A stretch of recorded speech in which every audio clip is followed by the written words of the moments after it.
ఇంతకుముందు జగన్మోహన్ రెడ్డి గారు అధికారంలో ఉన్నప్పుడు ఇంటింటికి పెన్షన్లు వచ్చి వాలంటీర్లు ఇచ్చేవాళ్ళు.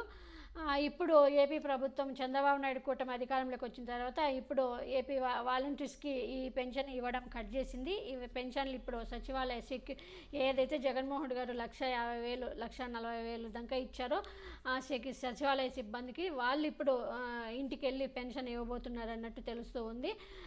అది త్వరలో రేపు మనాళ్ళు కూడా జీవో వస్తుందేమో సచివాలయ వాళ్ళకి. అంటే వాళ్ళకి మరి ఇంకా ట్రైనింగ్ లేదు కాబట్టి ఓన్లీ వాలంటీర్స్కి ఇంతకుముందు ట్రైనింగ్ ఉండేది. మరి ఇప్పుడు సచివాలయ సిబ్బందికి ఏమైనా ట్రైనింగ్ ఇచ్చి ఇది ఇప్పుడు ఇంటింటికి పెన్షన్లు సచివాలయ సిబ్బంది ఇస్తారు అని అంటూ ఉన్నారు. మరి ఇది ఎంతవరకు చూడాలి. ఎందుకంటే వాళ్ళకు భారం ఎక్కువైపోతుంది. అది కూడా వాలంటీర్ వ్యవస్థను కూడా అంటే వాళ్ళు వాలంటీర్స్ కాకుండా పేరు మార్చి వేరే ఏమన్నా మరి ఏదో తీసుకొస్తారంటే ఇప్పుడు 50 ఇండ్లకు ఒకరు ఉండే వాళ్ళు ఇప్పుడు 300 ఇండ్లకి లేదా 500 ఇండ్లకి ఉండేటట్లు ఒకరిని తీసుకునేటట్లు ఆలోచిస్తున్నట్టు తెలుస్తుంది. మరి చూడాలి మరి ఇది ఎంత.